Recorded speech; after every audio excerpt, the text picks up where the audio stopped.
नमस्कार, मैं हूं आपके साथ प्राची पाराशर। एबीपी गंगा देख रहे हैं आप। किसान आंदोलन का आज 23वां दिन है और किसान अपनी मांग को लेकर अभी भी अड़े हुए हैं। किसान सरकार से साफ साफ कह रहे हैं कि कृषि कानून की वापसी के अलावा वो किसी भी बात को मानने के लिए तैयार नहीं है। किसानों का आरोप है कि सरकार इन कृषि कानूनों की आड़ में उद्योगपतियों के इशारे पर काम कर रही है और इसी के तहत एमएसपी और मंडियों को इस कानून के जरिए आने वाले वक्त में खत्म कर दिया जाएगा। किसानों की माने तो कॉन्ट्रैक्ट फार्मिंग उनके अस्तित्व के लिए ही बड़ा खतरा है और इसके जरिए वो एक तरह से बड़े उद्योगपतियों के गुलाम बनकर रह जाएंगे। किसानों का साफ कहना है कि सरकार को इन कानूनों को वापस लेना चाहिए। इसी मांग को लेकर किसानों का धरना पिछले 23 दिन से जारी है। किसान दिल्ली की सीमाओं पर अपनी मांग को लेकर डेरा डाले हुए हैं और सरकार के सामने लगातार अपनी मांग को बुलंद कर रहे हैं। सर्दी के सितम के बीच भी किसानों का धरना जारी है और वो सरकार पर दबाव बनाने की कोशिश में जुटे हुए हैं।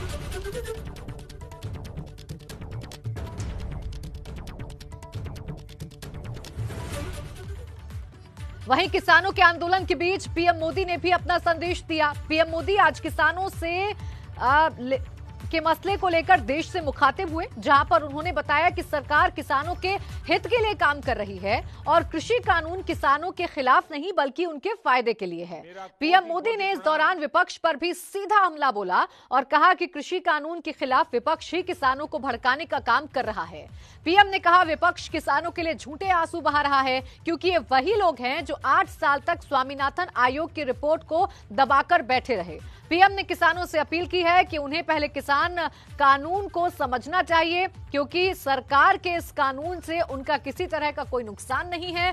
पीएम मोदी ने कहा कि मोदी सरकार की कोशिश की वजह से ही आज किसानों का पैसा सीधे उनके अकाउंट में ट्रांसफर होता है और इससे भ्रष्टाचार पर लगाम लगी है। पीएम मोदी ने किसानों को भरोसा दिया है कि उनका नुकसान नहीं होने दिया जाएगा और इस मुद्दे को लेकर वो विपक्ष के बहकावे में न आए। पीएम मोदी ने कहा कि एमएसपी और मंडियों के खत्म होने की झूठी अफवाह विपक्ष फैला रहा है, लेकिन सरकार इसे किसी भी हालत में खत्म नहीं करने वाली है।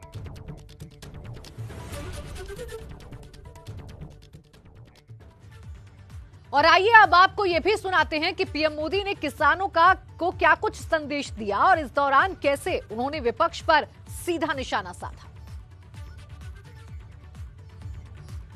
तो देखिए, किसानों को संबोधित किया और यहां पर निशाना विपक्ष पर साधा पीएम मोदी ने। सुनिए।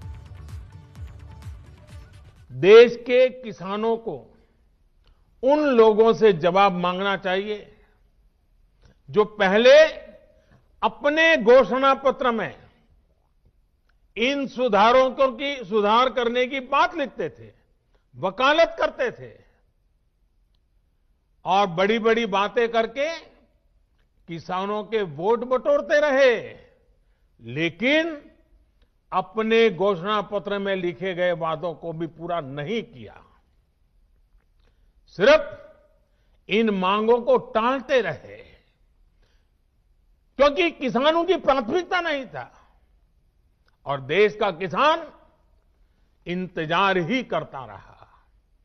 अगर आज देश के सभी राजनीतिक दलों के पुराने घोषणा पत्र देखे जाएं तो उनके पुराने बयान सुने जाएं, पहले जो देश की कृषि व्यवस्था संभाल रहे थे ऐसे महानुभावों की चिट्ठियां देखी जाए तो आज जो कृषि सुधार हुए हैं वो उनसे अलग नहीं है।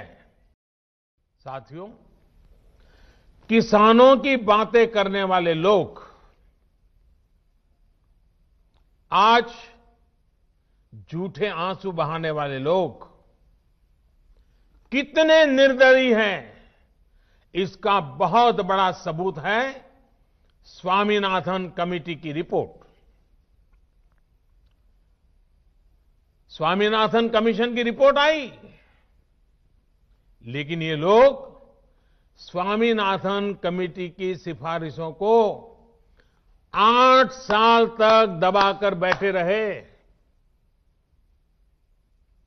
किसान आंदोलन करते थे, प्रदर्शन करते थे, लेकिन इन लोगों के पेट का पानी नहीं निकाला। इन लोगों ने यह सुनिश्चित किया कि इनकी सरकार को किसान पर ज्यादा खर्च न करना पड़े, इसलिए इस रिपोर्ट को दबा दो।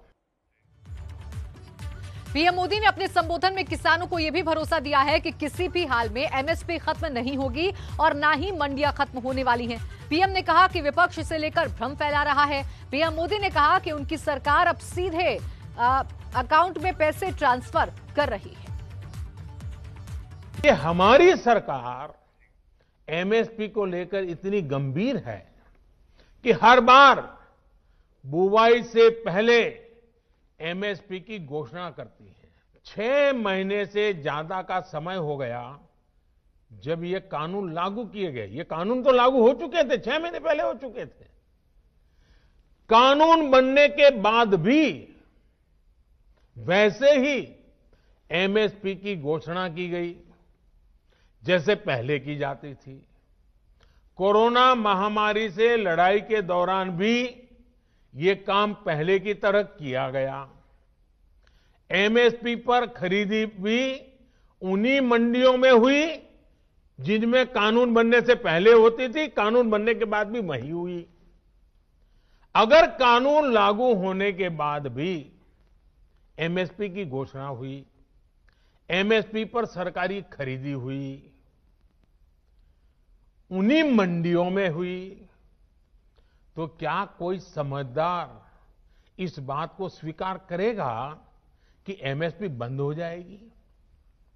और इसलिए मैं कहता हूं, इससे बड़ा कोई झूठ नहीं हो सकता, इससे बड़ा कोई षड्यंत्र नहीं हो सकता।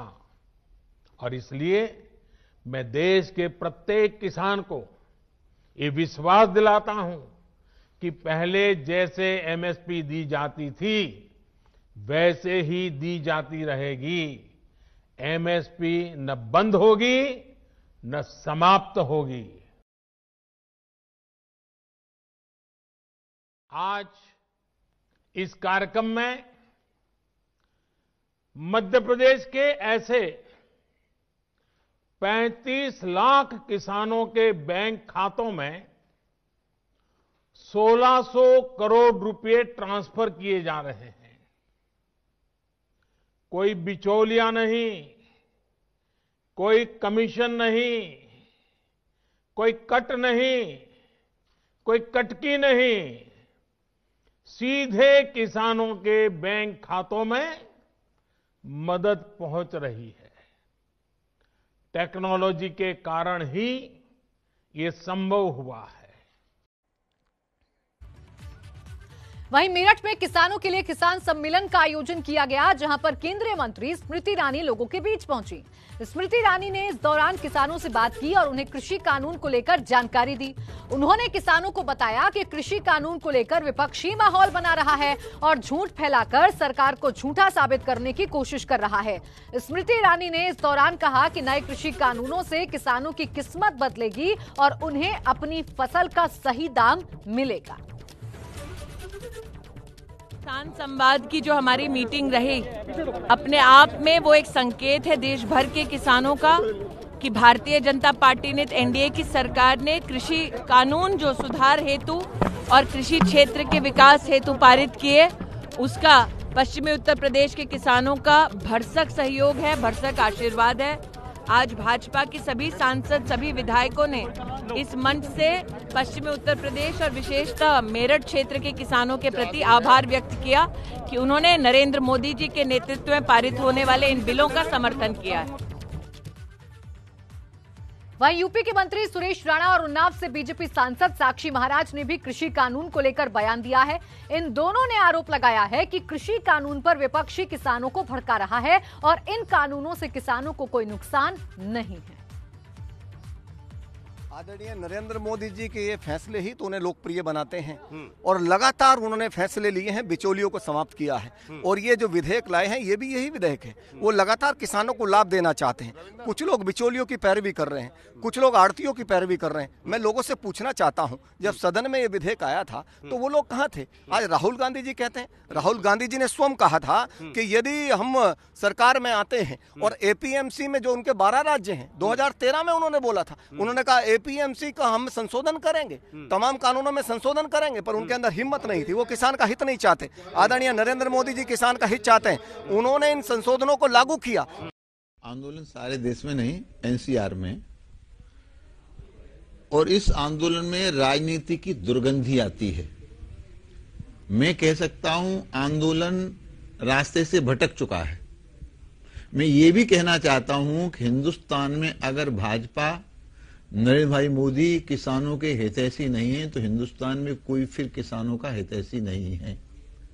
दिन रात किसानों के बारे में भाजपा सरकार, मोदी चिंता करते रहते हैं। तो भले ही सरकार कृषि कानूनों को लेकर तमाम दावे कर रही हो, लेकिन विपक्ष उसके इन दावों से संतुष्ट नहीं है। विपक्ष का कहना है कि आंदोलन में वो किसानों के साथ हैं और सरकार को इन कृषि कानूनों को वापस लेना चाहिए। जिस तरह के हालात दिन पर दिन बनते जा रहे हैं, देश का किसान इतने ठंड सर्द में खुले आकाश के नीचे सोने पर विवश है। अन्नदाता दुखी है, निराश है। सरकार के फैसले के खिलाफ किसान बिल के विरोध में धरने पर बैठा है और सरकार के मंत्री, संतरी और खुद प्रधानमंत्री घर में गर्म कंबल के नीचे सो रहे हैं। ये देश के लिए दुर्भाग्यशाली दिन है, विषय है। सरकार संवेदनहीन हो चुकी है। आने वाला दिन ये और क्रांति का रूप न ले, ऐसे में सरकार को संजीदगी दिखाते हुए माननीय सर्वोच्च न्यायालय के निर्देशों का भी पालन करते हुए तत्काल इस बिल को वापस लेना चाहिए।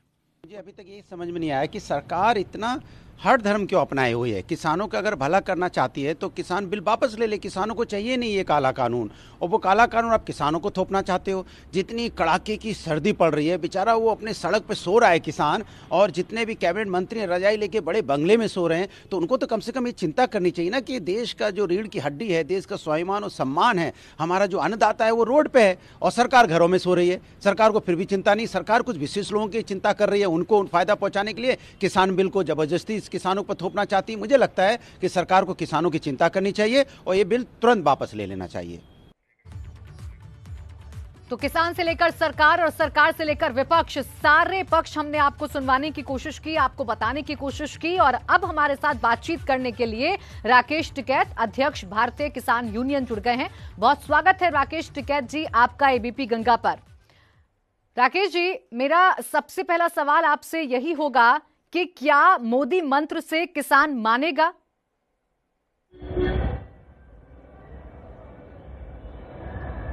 ना, मैं नहीं मान रहा, ना किसान मान रहा। जिन जिन लोगों ने यहाँ पे स्पीच दी, सुरेश राणा गन्ना मंत्री हैं, उत्तर प्रदेश से आते हैं, आप इनकी जांच करवा लो। इन्होंने शुगर फैक्ट्री में अपना गन्ना डाल लिया, क्या इनका भुगतान हो गया? क्या डिजिटल इंडिया कैंपेन जो प्रधानमंत्री जी ने बात करी, हमको भी उससे जोड़ दो। हम भी प्रधानमंत्री की योजना का स्वागत तो कर लेना, हमको भी जुड़वा दो। और उन किसानों को जुड़वा दो जो एमएसपी पे अपनी वो फसलें बेचते हैं। हम गन्ना भी बेचते हैं, हमको जुड़वा दो। बहुत सी जो पॉलिसी है, हमारा भुगतान होगा 1 साल में। और यहाँ पे सब लोग आन के बोल लेंगे। यहाँ पे साक्षी महाराज जी है, उनके पास में भी फार्म शायद होगा उनका जी, वे अपना धान बता दे किस रेट में भी क्या है, कहाँ भी क्या।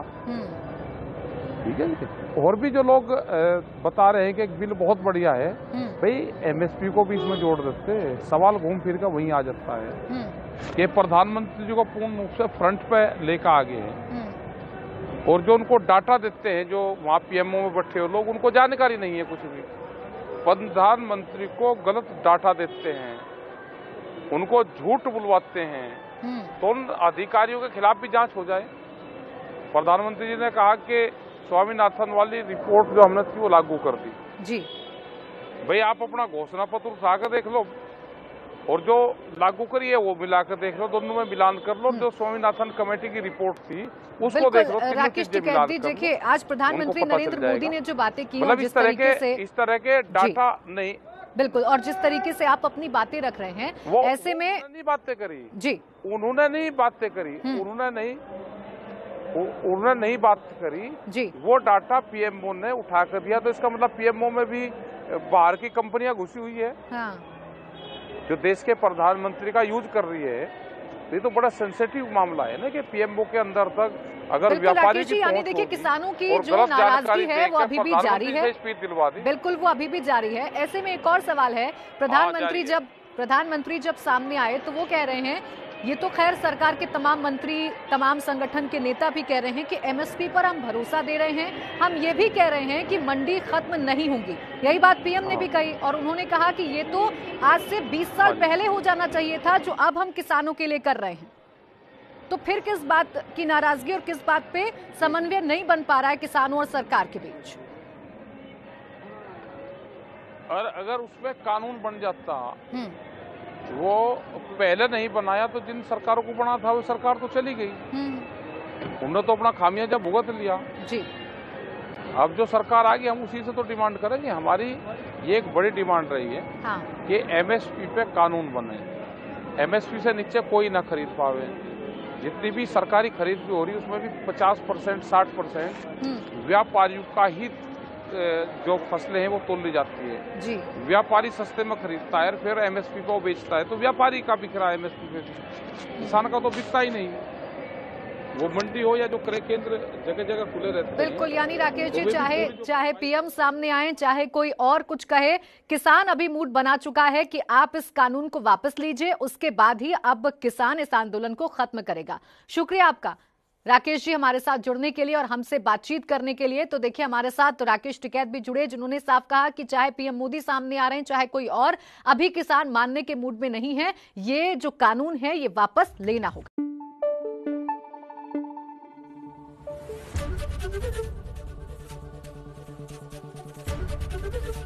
एबीपी गंगा, खबर आपकी, जुबान आपकी।